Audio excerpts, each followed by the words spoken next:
Meus prezados irmãos e amigos da TV Caminho Livre, que a graça e a paz do Senhor Jesus estejam com todos vocês. Bom, no último vídeo nós repercutimos algo de Apocalipse 14, versículos 6 e 7.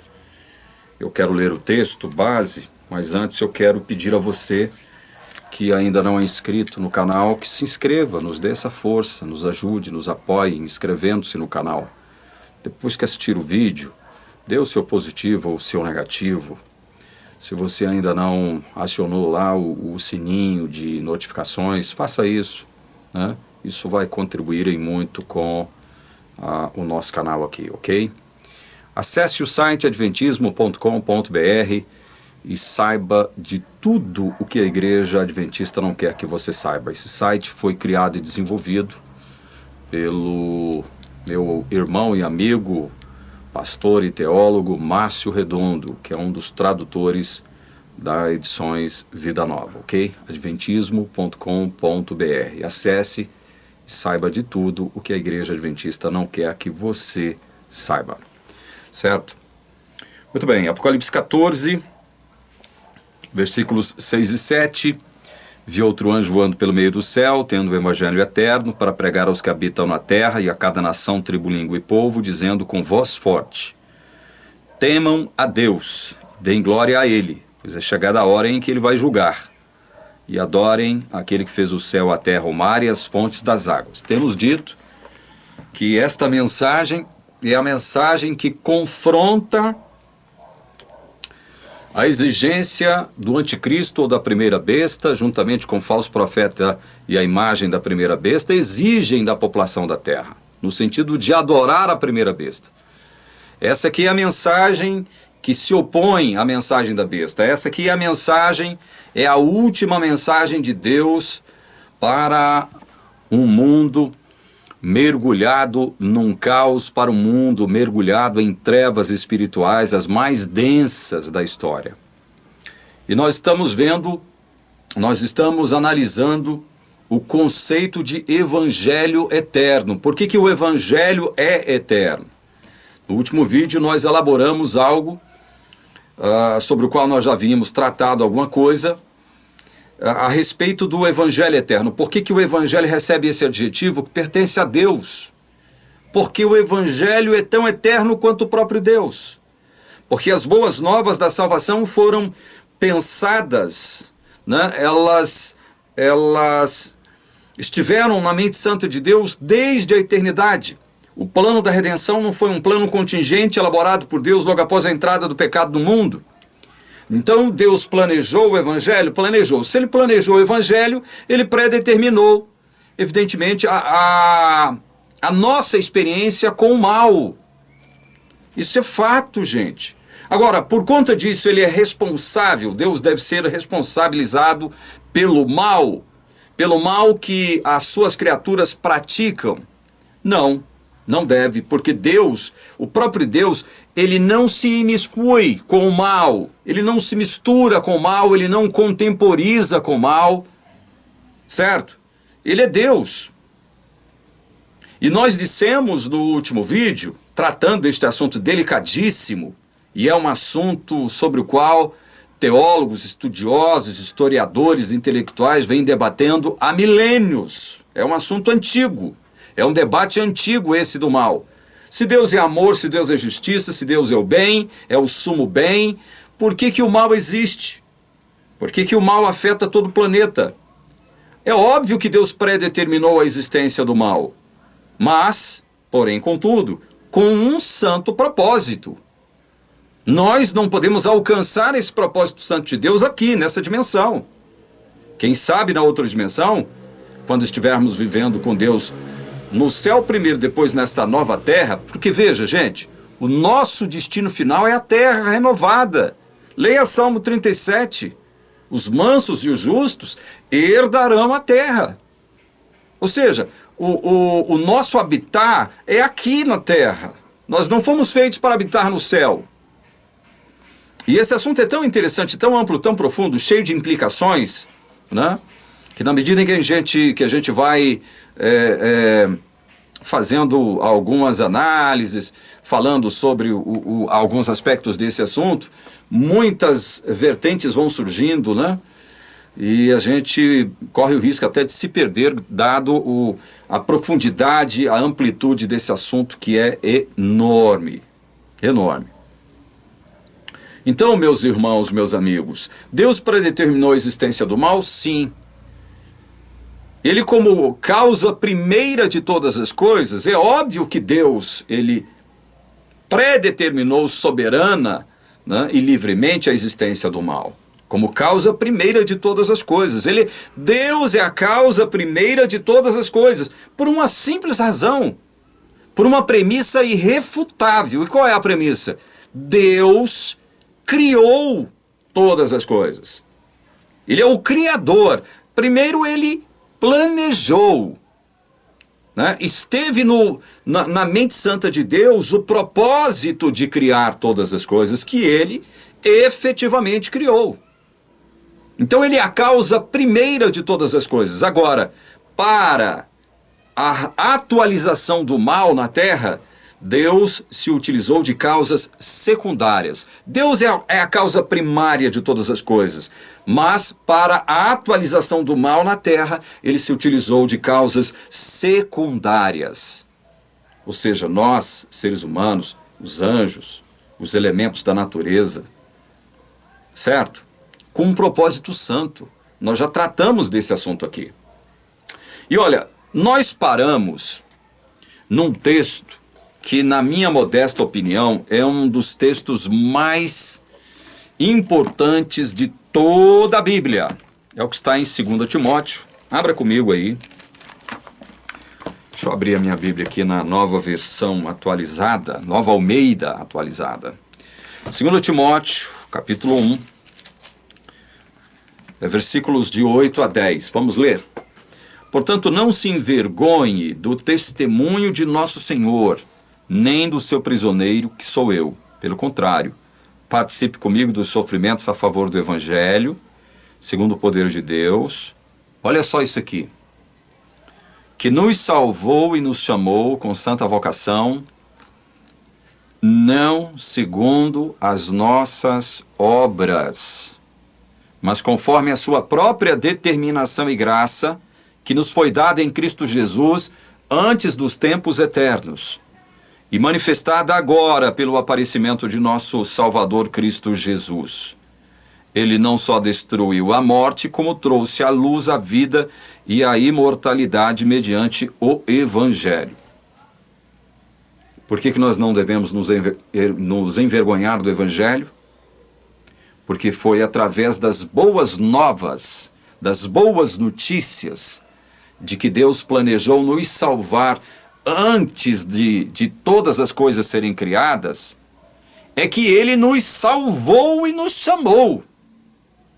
Veja que isso aqui está no passado.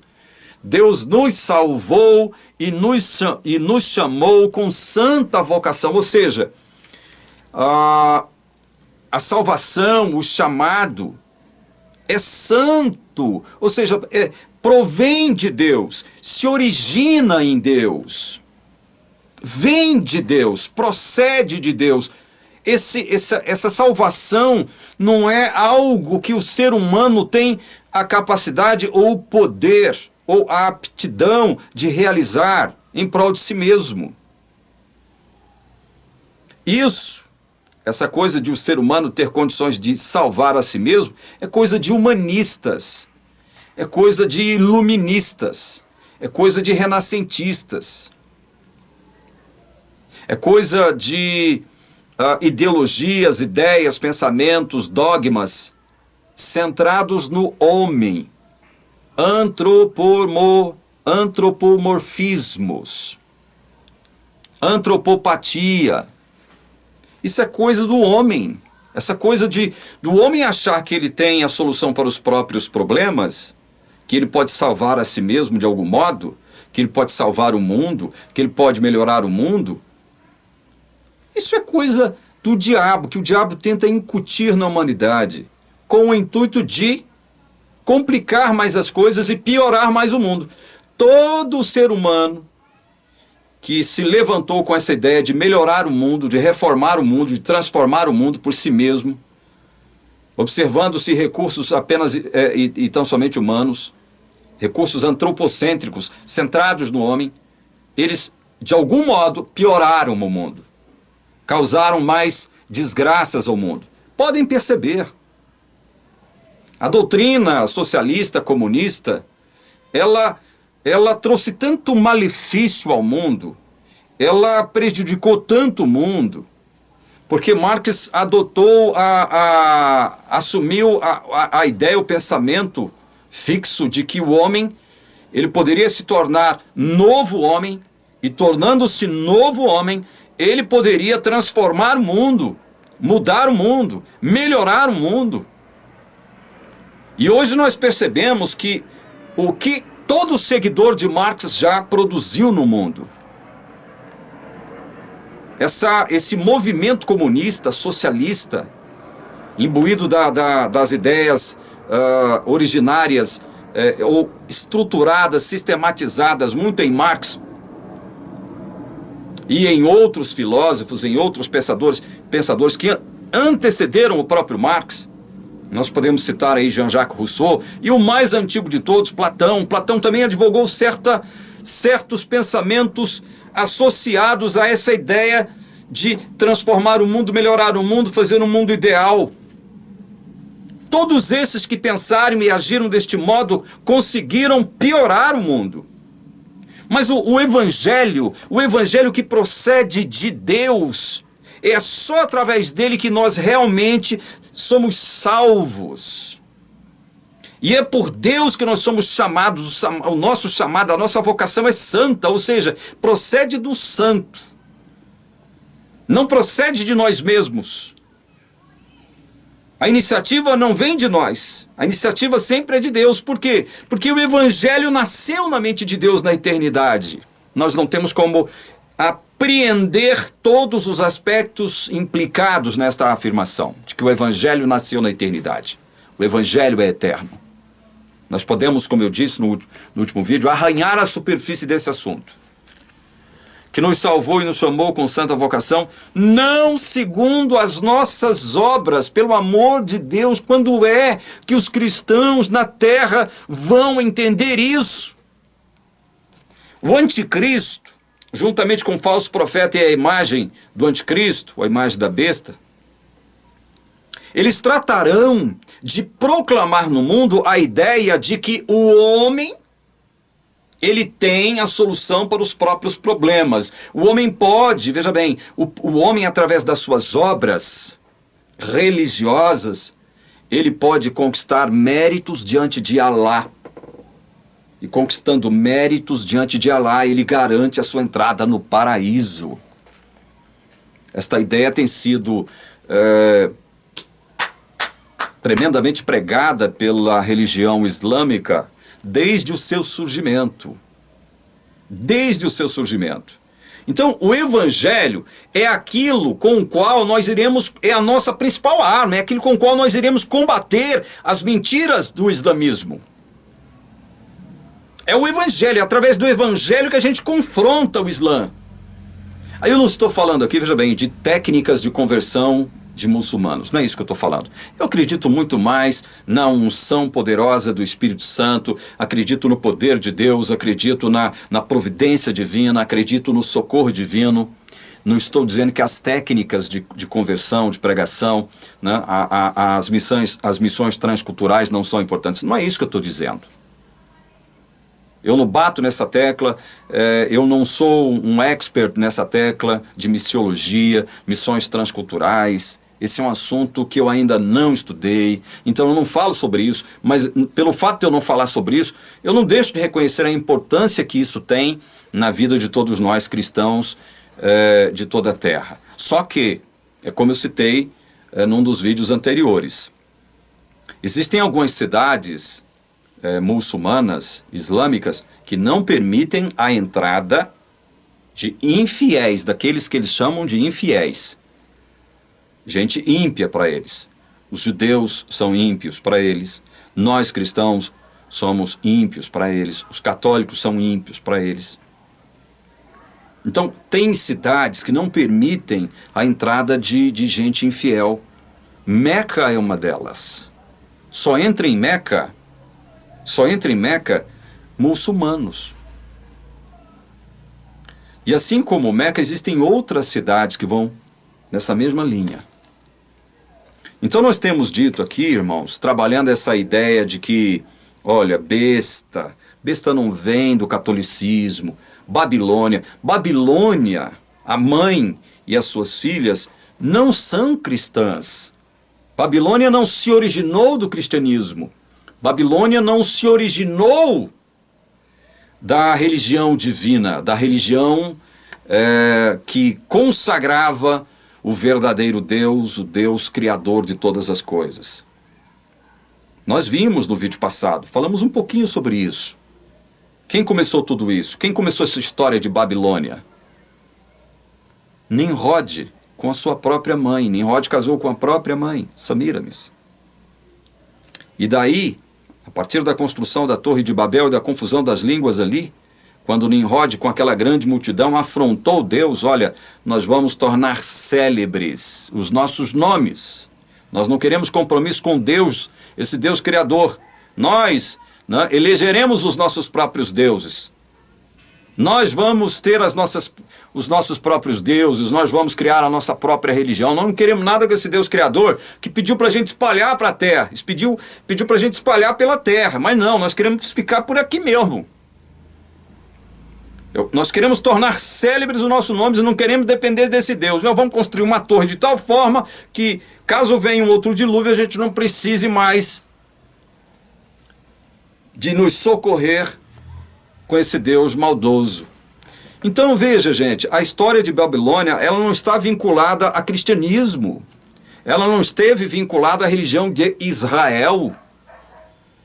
Babilônia nunca aceitou, enquanto Babilônia, a soberania e o governo de Deus, o Deus criador dos céus e da terra. Babilônia sempre elegeu deuses estranhos, divindades falsas. E de Babilônia, outras nações surgiram com essas mesmas ideias, adorando deuses falsos, deuses inexistentes. Então, essa é a ideia central, esse é o cerne da ideia de Babilônia. Babilônia não tem a ver com católicos. Babilônia mãe não tem a ver com a igreja católica, nem as filhas de Babilônia tem a ver com o protestantismo apostatado, como afirma a igreja adventista do sétimo dia. Essa afirmação é tão medíocre, tão exclusivista, tão estúpida. Você vai analisar todo o histórico de Babilônia, desde o Gênesis até o Apocalipse, você não vê Babilônia imiscuída com o cristianismo. Você vê Deus agindo em Babilônia, convertendo gente de Babilônia. Nós temos um exemplo, não especificamente de Babilônia, mas nós temos um exemplo de como Deus foi misericordioso até com algumas cidades pagãs. Eu cito um caso aqui que é muito claro, muito conhecido na Bíblia, que é a cidade de Nínive. Nínive foi construída por quem? Por Nimrod, o criador de Babilônia. O criador de Babel, aquele que era bisneto de Noé, que fazia parte da semente ali dos semitas. A apostasia pós-diluviana começa com Nimrod. Então nós temos Deus agindo, por exemplo, Deus convertendo Nabucodonosor, lá em Babilônia, o grande imperador de Babilônia, Nabucodonosor, na Neo-Babilônia, né? Nós temos essas manifestações de Deus agindo no meio de gente pagã. Mas Babilônia nunca esteve envolvida com a religião de Israel, ou seja, nunca aceitou os ditames e os cânones da religião de Israel, do povo de Deus, do povo de Israel. É isso que tem que ser considerado, para que nós possamos entender e interpretar corretamente o que está contido em Apocalipse, não só em Apocalipse 14, mas em outros capítulos também. O Evangelho é eterno, então, por quê? Porque Deus nos salvou, nos chamou com santa vocação, não segundo as nossas obras. Essa ideia de salvação pelas obras, ela vem desde Caim. Desde Caim ela está em voga aqui na terra. E após o dilúvio, essa ideia de salvação pelas obras, ela nasce a partir do instante em que Nimrod reúne a multidão, se rebela contra Deus e decide criar uma torre de Babel. Mas quando Deus impede a concretização dos seus planos maléficos, confundindo as línguas ali na terra de Sinar, eles se espalham pela terra. Obrigatoriamente eles têm que se espalhar. Mas eles, ao se espalharem, eles vão criar as suas próprias divindades, vão eleger as suas próprias divindades. E aí essa questão de salvação pelas obras é algo que está entranhado nessa religião, nessas religiões apóstatas que nasceu de Nimrod, gente. Entranhado. Salvação pelas obras é algo demoníaco, satânico. Algo que tem a ver com Babilônia. E agora nos últimos dias terá muito que ver com a primeira besta, que não é outra personagem senão o próprio anticristo. Então, não segundo as nossas obras, mas conforme a sua própria determinação e graça que nos foi dada em Cristo Jesus antes dos tempos eternos. Ou seja, quais são os critérios? O pastor adventista uma vez perguntou a mim e ao Elias, quais são os critérios da salvação? Está aqui os critérios, ou estão aqui. Determinação e graça de Deus em Cristo, que nos foi dado antes dos tempos eternos. Determinação e graça de Deus. Não é minha determinação. Não foi por conta do meu propósito. Não foi por conta da minha iniciativa. Não foi por conta de eu ter, pelo menos pensado, imaginado, em pensar em me salvar. Não. É determinação e graça de Deus, mas não por nossa causa, mas em Cristo. Porque Deus sabia que estaria lidando com uma raça condenada. Condenada à morte. Deus estava lidando com toda uma raça condenada à morte por conta do pecado de Adão. Por isso que teve que ser em Cristo. Cristo é o nosso grande substituto, já falamos muito sobre isso. Teve que ser em Cristo. E Cristo teve que se tornar homem para que pudesse concretizar uma ponte entre a divindade e a humanidade. Cristo, Deus e homem, 100% Deus, 100% homem, nunca pecou, cumpriu todos os mandamentos, foi justo. Enquanto Deus, ele se liga a Deus, enquanto homem, ele se liga ao homem. Cristo é essa ponte que liga Deus à humanidade. É só em Cristo e só através de Cristo que nós nos ligamos a Deus, ou nos religamos a Deus. Daí vem a ideia de religião. A ideia de religação com Deus, reconexão com esse Deus. Por conta do que mesmo? Determinação e graça de Deus, meus irmãos, que nos foi dada em Cristo Jesus antes dos tempos eternos, ou seja, lá na eternidade. É por isso que o Evangelho é eterno. É por isso que o Evangelho é eterno. Verso 10 diz: e manifestada agora pelo aparecimento de nosso Salvador Cristo Jesus. Essa salvação, que foi elaborada, pensada por Deus na eternidade, foi manifestada de forma concreta na pessoa de Cristo. Quando Cristo se encarna, quando Cristo vem ao mundo, quando o Verbo se torna carne, por meio de uma intervenção miraculosa do Espírito Santo no ventre da Virgem Maria, aí a salvação é manifestada. E olha, quais as implicações disso? Qual o resultado disso? Ele, Jesus, não só destruiu a morte, como trouxe à luz a vida e a imortalidade mediante o Evangelho. A morte já está com seus dias contados. A morte deixará de existir. Com a sua morte na cruz, Jesus elimina a possibilidade da morte para os seus eleitos. Jesus nos trouxe a imortalidade. Este evangelho anuncia isso. Agora, é com este evangelho, são com essas boas novas, que nós vamos ter o poder de confrontar o anticristo, a primeira besta, a segunda besta, o falso profeta, e a sua imagem, meus irmãos. Nós teremos como arma este evangelho eterno. É óbvio que o poder de Deus estará sobre nós, a unção de Deus estará sobre nós, nos capacitando a transmitir, a proclamar essa mensagem com forte voz, como diz o texto bíblico aqui. Dizendo, olha, ao invés de adorarem a besta, temam a Deus, deem glória a Deus, porque essa é a mensagem. Temam a Deus, deem glória a Deus, porque vinda é a hora do seu julgamento, do seu juízo.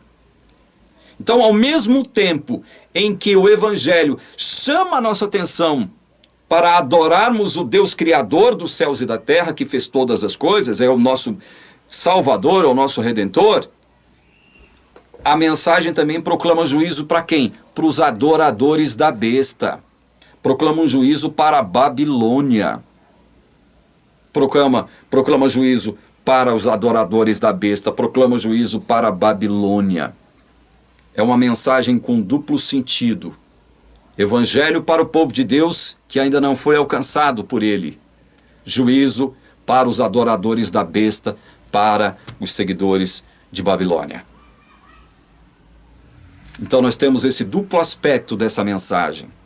É por isso que a mensagem dos 3 anjos em Apocalipse 14, ela deverá ser dada agora, nos últimos dias da história deste planeta. Como eu disse num vídeo anterior, essa mensagem não começou a ser dada em 1844. Este cenário de besta, de imagem da besta, de falso profeta, ou segunda besta, né? Ele não estava conflagrado lá. Ele não existia lá em 1844. Não existia esse cenário. Eu estou dizendo que é proibido pregar qualquer texto da Bíblia, fazer algumas aplicações? É claro que não sou idiota ao ponto de dizer isso. Agora, o que eu não posso fazer é o que a teologia adventista faz.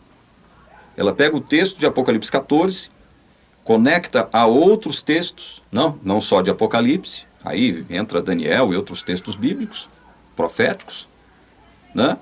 E se autoproclama como povo da profecia. Esse é o problema da igreja. Esse é o problema. E o Apocalipse 14, vamos voltar lá? Apocalipse 14. Só para a gente entender mais algumas coisinhas. Eu ainda não terminei esse assunto não, gente. Evangelho eterno ainda não se encerrou aqui não. A ideia de evangelho eterno não, tá? Nós temos muita coisa para falar ainda de evangelho eterno. Vocês percebem que a identidade desses que proclamam essas 3 mensagens angélicas, ela está aqui, olha. Aqui está a perseverança dos santos, os que guardam os mandamentos de Deus e a fé em Jesus. Esse é um dos textos utilizados pela teologia adventista para dizer que só ela guarda os mandamentos de Deus na terra. É a única igreja cristã que guarda os mandamentos de Deus na terra e mantém a fé em Jesus. Se esquecendo de que quando o Apocalipse trata de identificar os portadores da mensagem do Evangelho e do juízo sobre Babilônia e adoradores da besta, e os identifica como guardadores dos mandamentos de Deus, isso não quer dizer que esses que proclamam as últimas mensagens, as 3 últimas mensagens para o mundo, não têm em si mesmos a capacidade de guardar mandamentos e guardam os mandamentos por si mesmos. Porque senão eles seriam impecáveis, incaíveis, e a Bíblia afirma que não há quem não peque. O próprio João, que recebeu as visões do Apocalipse, diz isso, nós já lemos isso na epístola dele. Como é que se guarda os mandamentos então? Como é que essa questão de guarda dos mandamentos se aplica aos filhos de Deus? Abra Romanos 1, Romanos capítulo 8, de 1 a 4. Agora, pois, já não existe nenhuma condenação para os que estão em Cristo Jesus. Por quê? Porque a lei do Espírito da vida em Cristo Jesus livrou você da lei do pecado e da morte. Veja, não há condenação para os que estão em Cristo Jesus. Por quê? Porque a lei do Espírito de vida que está em Cristo nos livrou da lei do pecado e da morte. Que lei do pecado e da morte era essa? toda a lei moral de Deus, todos os princípios morais de Deus enunciados, exarados das Escrituras Sagradas, que nos condenavam. Por quê? Porque nós somos pecadores, transgredimos esses princípios a todo instante, não temos condições nem aptidão inerentemente em nós de guardarmos. Nós fomos livres desta lei. Nós estamos em Cristo, estamos escondidos em Cristo. É por isso que nós estamos livres da lei. Não no sentido de agora estarmos livres para sermos libertinos. Não é isso que o texto está dizendo. Estamos livres da condenação da lei, certo? Porque, verso 3, aquilo que a lei não podia fazer, por causa da fraqueza da carne, isso Deus fez, enviando seu próprio Filho em semelhança de carne pecaminosa. O que a lei não podia fazer? Santificar-nos, salvar-nos. Por conta do que mesmo? Da fraqueza da nossa carne. A nossa carne é fraca. A nossa carne para nada aproveita. O espírito está pronto, mas a carne é fraca, disse Jesus. Quem está na carne, vai dizer Paulo aqui em Romanos à frente, que não pode agradar a Deus. É impossível agradar a Deus na carne. Então a lei, ela não podia fazer absolutamente nada para seres que estavam numa condição carnal, que era o nosso estado antes da nossa regeneração, antes da nossa conversão, irmãos. Estávamos na carne. A lei não pode fazer nada para quem está na carne. É a Bíblia que está falando. Isso que a lei não podia fazer, Deus fez enviando seu Filho em semelhança de carne pecaminosa e iníquo de respeito ao pecado. E assim Deus ordenou, ou condenou, melhor dizendo, o pecado na carne. Deus condenou o pecado na carne primeiro de quem? Do seu próprio Filho. O nosso pecado foi condenado na carne do seu próprio Filho. Ele recebe a nossa condenação. Olha o verso 4. A fim de que a exigência da lei se cumprisse em nós, que não vivemos segundo a carne, mas segundo o Espírito. Isso significa que a lei acabou?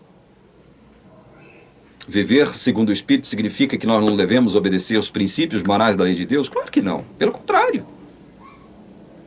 Então agora as exigências da lei se cumprem em nós. Por quê? Porque eu sou guardador da lei? Porque eu tenho a aptidão, a capacidade, o poder de guardar a lei? Não. É porque agora eu vivo conduzido, orientado, guiado pelo Espírito Santo de Deus que habita em mim. Vocês estão entendendo? Então veja, os guardadores dos mandamentos de Deus, que empunharão a mensagem do Evangelho eterno agora no fim dos tempos, serão guardadores da lei de Deus e a fé em Jesus. Guardadores dos mandamentos, os que guardam os mandamentos e a fé, veja bem, em Jesus. O que o texto, versículo 1 de Romanos 8 diz? Já não existe nenhuma condenação para os que estão em Cristo Jesus. Por que não existe condenação? Porque eu estou em Cristo Jesus. Você que crê em Cristo está em Cristo Jesus. Como é que eu, estando em Cristo Jesus, você estando em Cristo Jesus, podemos ser condenados? Como?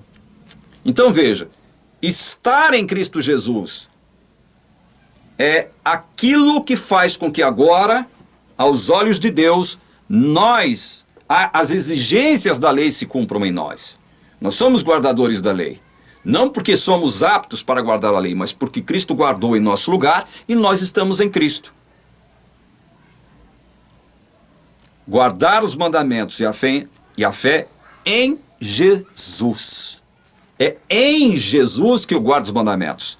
É em Jesus que eu guardo a fé. Em Jesus. Não fora de Jesus. Não desligado de Jesus. Não distante de Jesus. Não sem Jesus. Estão entendendo? E aí, a mensagem diz, olha, bem-aventurado aqueles que desde agora morrem. Por que isso? Eu já falei por que isso. Porque Babilônia nos perseguirá, a primeira besta com falso profeta é sua imagem nos perseguirão, farão com que nós percamos os nossos direitos de cidadania, muitos de nós seremos martirizados. Mas Deus diz, olha, bem-aventurados os que morrem agora. Em que ocasião? Na ocasião em que a mensagem dos 3 anjos estiverem sendo anunciadas. E o foco da mensagem dos 3 anjos, o primeiro foco, é o Evangelho eterno. É isso, gente. É essa mensagem que tem o poder de transformar corações, de transformar vidas. O Evangelho eterno. Quer ver? Leiam. Nós já lemos Timóteo, agora eu quero ler 1 aos Coríntios, capítulo 2. Abra comigo aí a sua Bíblia, 1 aos Coríntios, capítulo 2, versos 6 a 8. 1 aos Coríntios, capítulo 2, versos 6 a 8 diz assim: No entanto, transmitimos sabedoria entre os que são maduros, não porém a sabedoria deste mundo, nem a dos poderosos dessa época, que são reduzidos a nada. Pelo contrário, transmitimos a sabedoria de Deus em mistério, a sabedoria que estava oculta e que Deus predeterminou desde a eternidade para a nossa glória. Olha aí. Deus predeterminou isto que o apóstolo está caracterizando aqui como sabedoria desde a eternidade. Ele predeterminou isso, mas guardou isso escondido como mistério dos anjos, para que isto fosse revelado no tempo certo de Deus, de acordo com a agenda de Deus e não de acordo com a nossa agenda. Ou seja, todo o plano da redenção, toda a ideia de salvação, de resgate, surge na mente de Deus lá na eternidade. Na eternidade. Portanto, a palavra que aparece aqui no final, Pelo contrário, transmitimos a sabedoria de Deus em mistério, sabedoria que estava oculta e que Deus predeterminou desde a eternidade para a nossa glória. Não foi só uma questão de onisciência. Deus soube desde a eternidade que o homem que ele iria criar iria cair. E por isso ele elaborou o plano de redenção. Não foi por isso. Deus sabia que isso iria acontecer? Sabia, mas por que ele sabia? Antes de saber, ele predeterminou. Ele predeterminou. Houve propósito de Deus nessa questão. Não houve apenas e tão somente onisciência, o saber antecipado de Deus. Antecipado sob nosso ponto de vista, né? Entendem isso?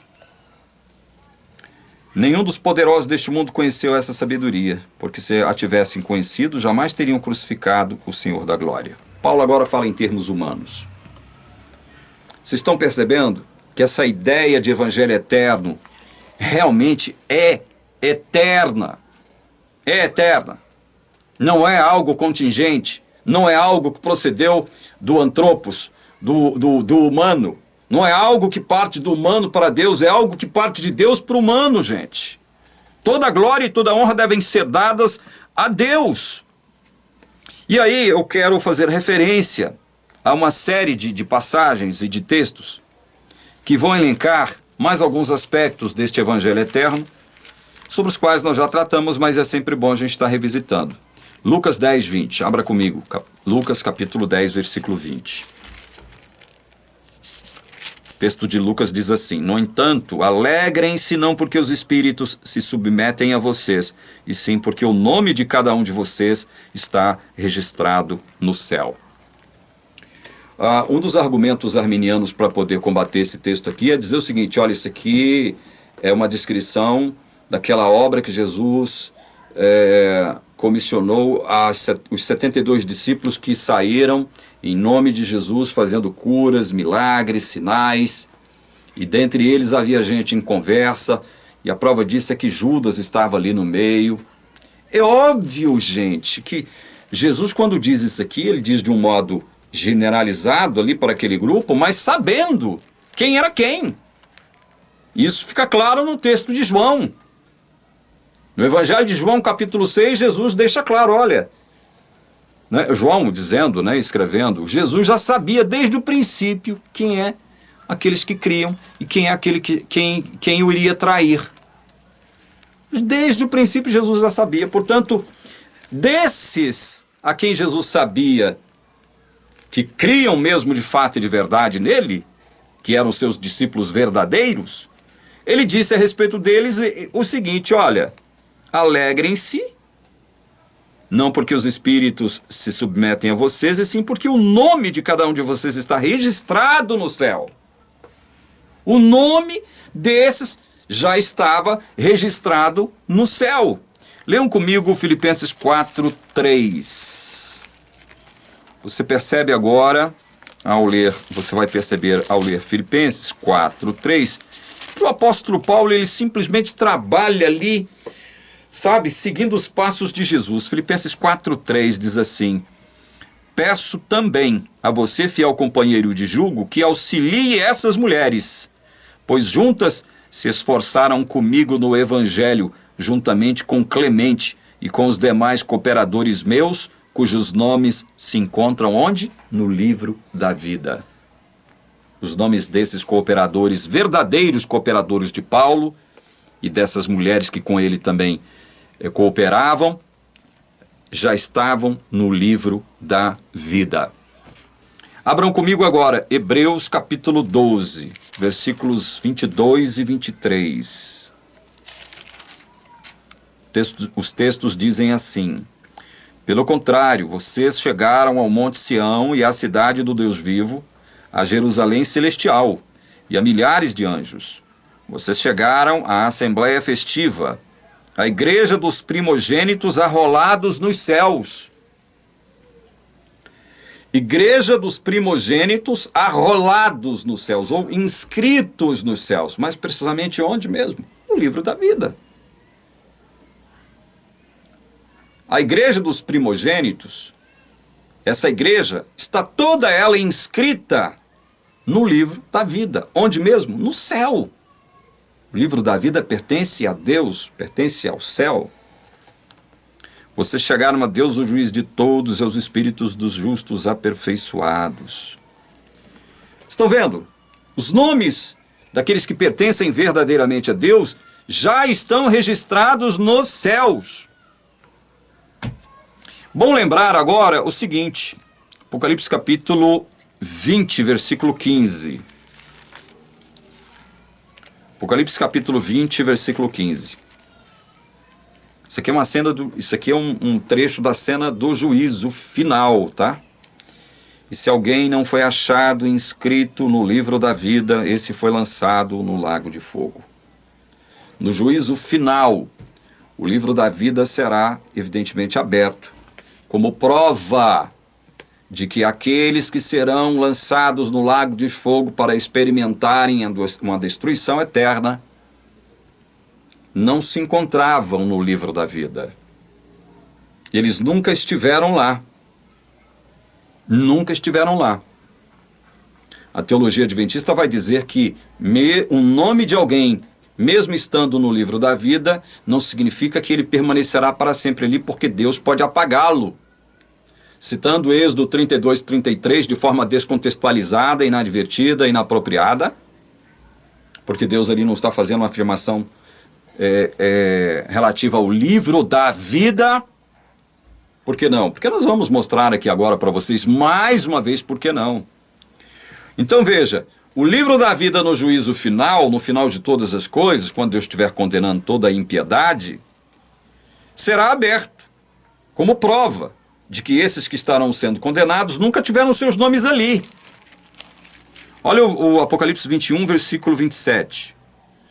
A respeito da cidade santa, João disse o seguinte: olha, nela não entrará nada que seja impuro, nem o que pratica abominação e mentira, mas somente os inscritos no livro da vida do Cordeiro. Quem somente entrará na cidade santa? Somente aqueles que estiverem inscritos no livro da vida do Cordeiro.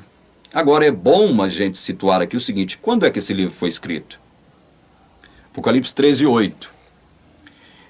Contra fatos não há argumento. Não adianta arminiano vir aqui rebolar, ficar tentando fazer malabarismo, chicana, acrobacias exegéticas, hermenêuticas aqui para dizer que o texto diz é o que ele não diz. Não adianta. A Bíblia é clara nesse ponto.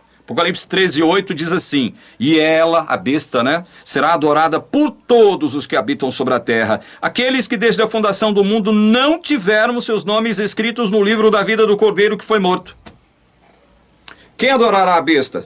Somente aqueles que nunca tiveram seus nomes inscritos no livro da vida, desde a fundação do mundo. Nunca tiveram seus nomes inscritos lá. Se eles nunca tiveram seus nomes inscritos lá, como é que os seus nomes poderiam ter sido apagados algum dia? Olha Apocalipse 17:8. Apocalipse 17, versículo 8. A besta que você viu era e não é mais, está para emergir do abismo, caminha para a destruição. E aqueles que habitam sobre a terra, cujos nomes não foram escritos no livro da vida desde a fundação do mundo, se admirarão vendo a besta que era e não é, mas tornará a aparecer. Livro da vida que foi confeccionado antes da fundação do mundo.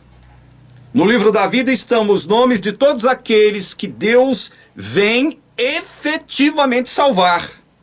Muitos desses já foram salvos, né? Graças a Deus.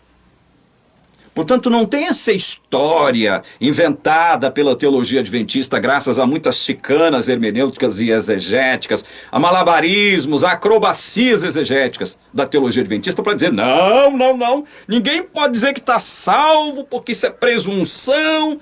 Que lorota, que conversa fiada. Essa conversa fiada, evidentemente, ela foi realçada por Ellen White na Igreja Adventista do Sétimo Dia. Ninguém pode se considerar salvo porque pode se perder lá na frente. Meu Deus do céu, quanta estupidez. Quanta mentira não foi enunciada. Quanta mentira não saiu da boca dessa falsa profetisa. Quanta mentira, quanta incoerência essa mulher não viveu.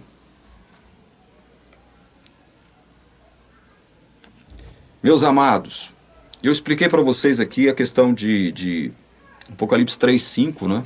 Eu não vou explicar de novo, está no meu último vídeo, porque é um dos argumentos utilizados pela Igreja Adventista, né? Ao vencedor, Deus promete que nunca apagará seu nome do livro da vida. Aí vem a teologia adventista e diz assim, não, se ele promete não apagar, é porque pode apagar. Misericórdia, Senhor. Meu Deus do céu, é impressionante. Como a teologia adventista tem o poder, a disfarçatez de afirmar aquilo que a Bíblia diz justamente o contrário. Como eles têm o disparate em querer enganar a tudo e a todos, quando o texto está tratando do vencedor. O vencedor só é declarado vencedor quando a luta acaba, quando a luta termina, quando a batalha termina, quando a história termina. Aí o juiz decreta o vencedor e o derrotado, aquele que o perdedor. É com relação ao vencedor, depois que tudo acabar, depois que tudo terminar, depois que a vitória estiver garantida, ao vencedor, Deus promete, olha, os nomes de vocês permanecerão para sempre no livro da vida. É isso que Deus está dizendo. E a Bíblia diz 2 vezes, adorarão a besta, falso profeta e sua imagem. Somente aqueles que não tiveram os seus nomes inscritos no livro da vida desde a fundação do mundo. Sou eu que estou dizendo, é Calvino que está dizendo, é Martinho Lutero que está dizendo, é algum teólogo calvinista que está dizendo isso? Não, é a santa palavra de Deus. Quando é que vocês vão aceitar o que a santa palavra de Deus está dizendo? E que vai no sentido contrário daquilo que vocês estão pregando para o mundo inteiro. É por isso, meus irmãos, que eu estou fazendo questão de destrinchar essa mensagem, de poder transmitir para vocês aqui uma explicação, ainda que não exaustiva, mas razoável, dos conceitos enunciados em Apocalipse 14, dos versículos 6 até o 13. Procurando tratar ali os conceitos enunciados, o sentido dessa mensagem, o tempo em que ela deve ser pregada, a ocasião em que ela será pregada, num momento de perseguição, num momento de angústia, num momento de trevas espirituais. Essa luz do Evangelho eterno brilhará sobre esse mundo mergulhado nas trevas espirituais. Deus nos concede a unção, o poder do Espírito Santo para pregarmos essa mensagem com autoridade. Eu confio na palavra de Deus, eu confio na providência de Deus. Eu volto no próximo vídeo e eu espero encerrar ainda, como eu disse, não de forma exaustiva, né? A gente não está tratando aqui de esgotar o tema, né? Evangelho eterno. Se é eterno, não pode ser esgotado. Nós não temos essa intenção. Nós queremos incutir na sua mente as implicações daquilo que a Bíblia afirma como sendo Evangelho eterno. Evangelho eterno. É o verdadeiro Evangelho que nos dá segurança. É o Evangelho que aponta o seguinte: nós somos salvos não porque nós algum dia desejamos naturalmente por nós mesmos ser salvos, não. Nós somos salvos porque Deus nos elegeu na eternidade para sermos salvos. Aí vem o arminiano e diz: não, isso não condiz com o caráter de Deus, porque a Bíblia afirma que Deus ama todas as criaturas do mundo. Olha, Deus ama todas as criaturas do mundo, sim, mas não ama igualmente todas as criaturas do mundo. Não ama igualmente todas as criaturas do mundo. Isso é fácil de ser percebido. E nós vamos tratar disso no próximo vídeo. Vamos tratar de fazer, segundo a palavra de Deus, essas diferenciações. Houve pessoas que vieram ao mundo, que vieram à existência, que Deus trouxe à existência para cumprir um propósito, não para serem salvas, não para receberem oportunidade de salvação. A Bíblia está cheia de exemplos, como esses que eu estou falando aqui agora. O fato de Deus, veja bem, misteriosamente não salvar todos, não depõe contra o caráter de Deus, mas isso não é uma questão só de livre-arbítrio. Porque se dependesse de um suposto livre-arbítrio, Deus não salvaria ninguém, porque aquele que supostamente poderia querer através do seu livre-arbítrio, não quer. Nós já mostramos isso com fartas evidências bíblicas, não sei quantas vezes nós já falamos sobre isso aqui. Explicando o que é evangelho. Explicando por que a igreja adventista não conhece o verdadeiro evangelho, meus irmãos. Vocês acham que estou brincando com isso aqui? Vocês acham que eu estou sendo objeto de críticas, de difamação, de calúnia aqui de graça? É porque eu gosto disso, eu sou masoquista, eu gosto de sofrer. Vocês acham que eu estou enfrentando embates aqui, os mais diversos, porque eu estou simplesmente querendo aparecer, querendo falar de alguma coisa que eu não entendo? Eu não me meto a besta de falar de algo, de explicar, de tratar, de algo que eu não estudei. Eu não me meto a besta. Eu já dei vários exemplos aqui sobre isso. Então, no próximo vídeo, nós vamos dar sequência, vamos falar de mais algumas implicações deste Evangelho eterno, que é o Evangelho que será proclamado agora, nos últimos dias da história desse mundo. Quando a primeira besta estiver exigindo a adoração de toda a terra. Quando o falso profeta, a segunda besta, construir uma imagem da besta e através dela exigir a adoração de todos. Exigir a adoração à primeira besta através da sua imagem. Ameaçar a população da terra que desobedecer com perda de cidadania e morte. É nessa época que nós estaremos empunhando a mensagem do Evangelho eterno. É nessa época que as testemunhas de Jesus proclamarão esse Evangelho eterno e essa mensagem de juízo a todos os seguidores de Babilônia e a todos os adoradores da besta. Porque, afinal de contas, é disso que se trata as três mensagens angélicas. Que Deus abençoe você que nos acompanhou até agora. Que o Espírito Santo unja a sua mente para que você possa entender a sua palavra. Em nome de Jesus. Amém.